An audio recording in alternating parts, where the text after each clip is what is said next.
Anyway, we're in the next part, so please go check out the previous part to gauge your bearings. Okay, like I'm a person also whiling because God has been on my neck with sharing this dream, so I guess I'll share it and then I'll sleep whenever that might be. It's currently 9:51, almost 10 in the morning, so I don't know what sleep I'm gonna get in this hot environment.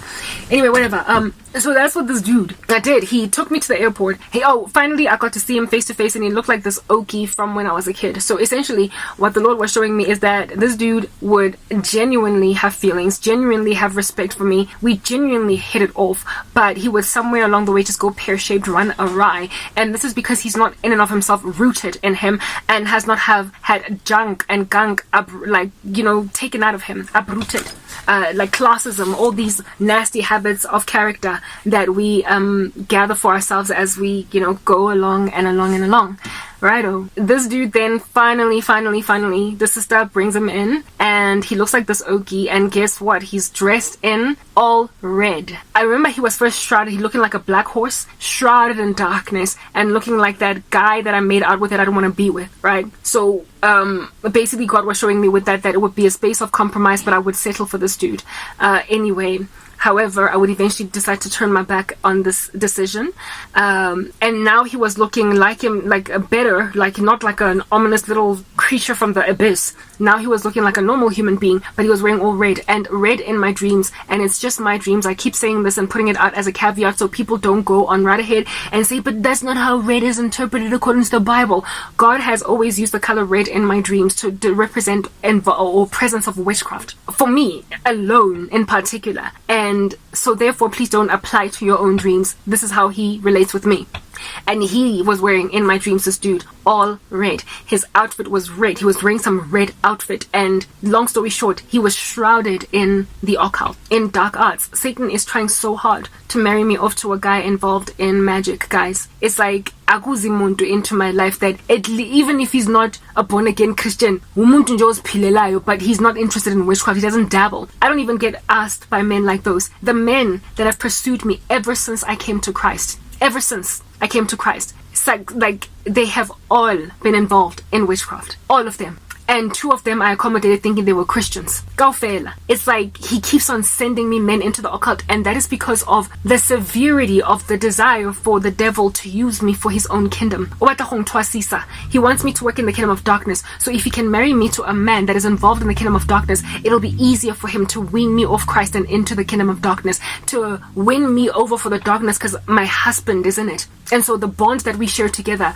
romantically will be more potent to pull me into that space. And it is the very thing, by the way, that pulled one of my great aunts, like great, like long ago. The generational curse that came in through my family, witchcraft, was through a woman, a sister that, like a sister belonging to a mother and a dad and whatnot. Out of 3 sisters that was in a pious, godly family, my ancestors essentially were godly. But one sister was taken away from the worship of God by a man that was in the occult, and he introduced her, he trained her. In like dark arts. He taught her witchcraft, and she died lost. Yeah. So the same infiltration strategy that worked all those generations ago, the devil is trying to infiltrate me with it, because these things are generational. It goes so far back that the devil is like, I'm not letting go, because the muntu, I've had her relatives, I've had a lineage all this time, and I have always prospered to take daughters away from God in this family through men that introduce them to the occult. It literally happened. It's still to this day happening with my cousins. It's still to this day happening. Now, female family members, aunties of mine, their involvement in the occult was introduced into their lives by men. And the devil it's like, to him, it's like, it's a strategy, it's old, it's tried, it's tested, it's always worked. So it's gonna work on Karabo. All we need to do is marry her to an occult beast, and she will eventually end up at Twasile or at Deblang occult. That's how he pulls women in my family away from God. So every guy on shetzing, on patlang, high and low, or zamang, that knocks on my door, that actually tries with me, is involved in dark arts. And I keep on going to God, and I'm like, but Father, I'm funny this thing. Like I said earlier, the test that I am in. I keep passing it with flying colors. So why do I keep on getting the flying kick? Why am I endured through the same exam over and over and over and over and over and over and over again, where bad men that are into occult magic keep coming into my life? And because I'm so consecrated to Jesus that I eventually pick up that they're in the darkness, even though they started coming in the name of light. And I to this day, literally, I don't understand why God does not just stop it already, because it's been pursuing me for so long that I feel like I've passed the test. I've done the time. I've proven that I don't want this. I don't want to be unequally yoked. And I am not so desperate for love and romance and marriage that I will walk away from God. Like, what does it profit a man to gain the whole world and yet lose his soul? You know what I'm saying? Anyway, yeah, this dude in my dream turned out to be yet another person involved in magic arts. It's like something I can't escape. I don't know what's going on. Yazi, wonke umuntu nje, every guy ongifunayo, and osebenza kanzima gabi to get me. It's sad that like they turn up to be into the occult, despite all that I speak, despite the I make it clear and it's obvious that I've got a spiritual gift that shows me stuff. It's like they tell themselves, they believe that they can just go around it. They literally, every last one has known that I have a spiritual gift. Every last one. The one dude that I dated that used to work for MTN, this recent dude work for the US, they all knew that I have a spiritual gift that picks these things up, and yet they still pursued me hotly. And initially, I don't see their darkness until ultimately I get close enough to them. Then I start to get dreams, kabona. But by then I'm in love. By then I have to break up now with a dude that I essentially have been speaking about marriage.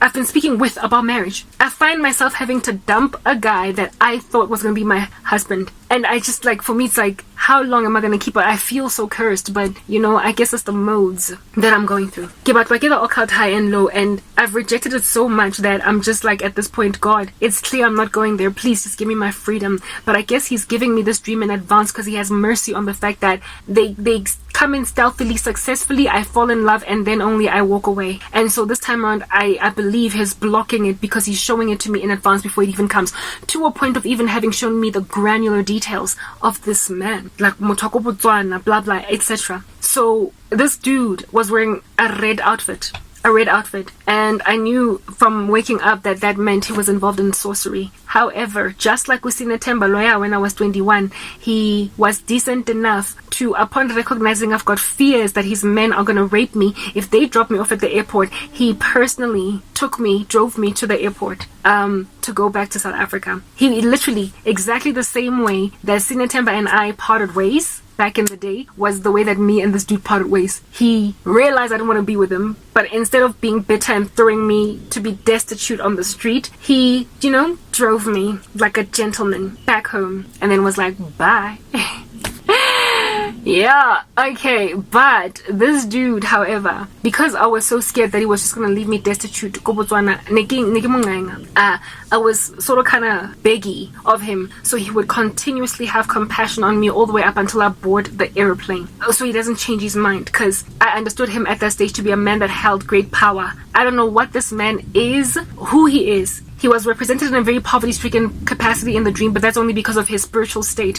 But he is likely Muhumi. He's got money and he's got influence and connections sufficiently enough to, like I said, send for me. And he would imagine that since Onatwa is a classism lady gold digger, that I would just grovel at his feet. No matter what I find out about him, I will just take it because I'm lonely and I'm devastated. And that was his mistake. His pride made me spot that there's something very wrong with this picture. He started treating me like a concubine as opposed to a woman that he pursued very hard and fast before she would even so much as respond to his direct messages. And yet he was now treating me like yet another one of his concubines that he has sent for from South Africa. Next part.